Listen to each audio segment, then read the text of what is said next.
The new system, the political system, as it's generally known, suppressed all civic freedom and eliminated democracy. There was no democracy, even if, paradoxically, the communist states presented themselves as people's democracies. There was no democracy in the Western sense of the term. Elections to parliaments were, of course, regularly organized, but there was only one list of candidates, and communist parties had legally established monopoly of power. So there was no choice, and participation in elections were mainly a kind of ritual expression of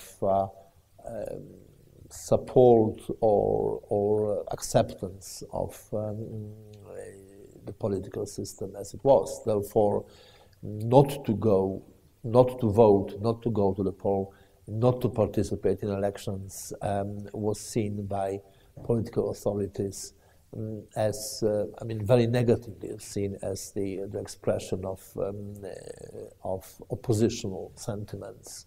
So people who decided not to vote had to realize that they might have trouble.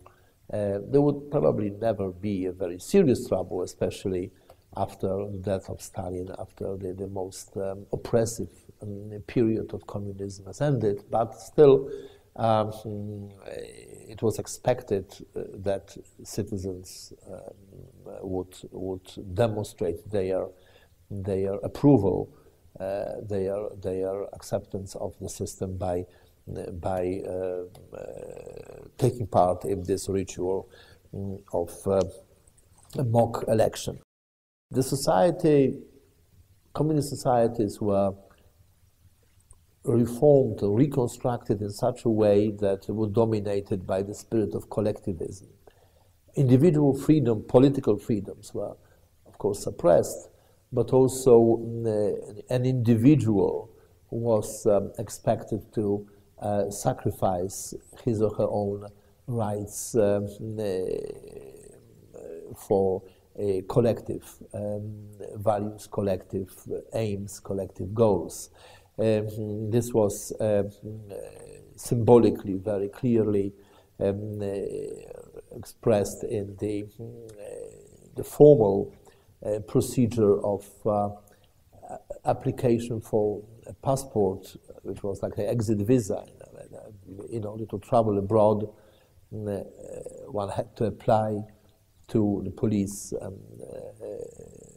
for a passport, which could or could not be given, could not be granted, and this passport had to be given back to the police immediately after return.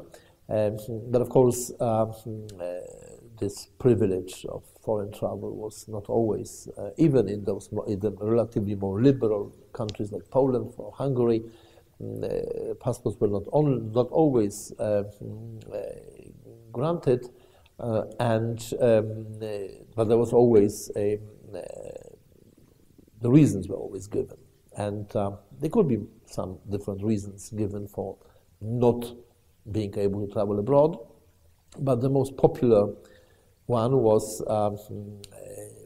one that there are the reasons of state. The state, there are important interests of the state that were given as an explanation of without of course being specified which reasons and what interests of the state, but were in question. But citizens were expected to understand that the state has its own interests, and if those interests of the state were in conflict with individual desire to travel, then individual desire had to be forgotten. So there was the idea that the state and the nation are more important than individual rights, and those individual rights often had to be sacrificed.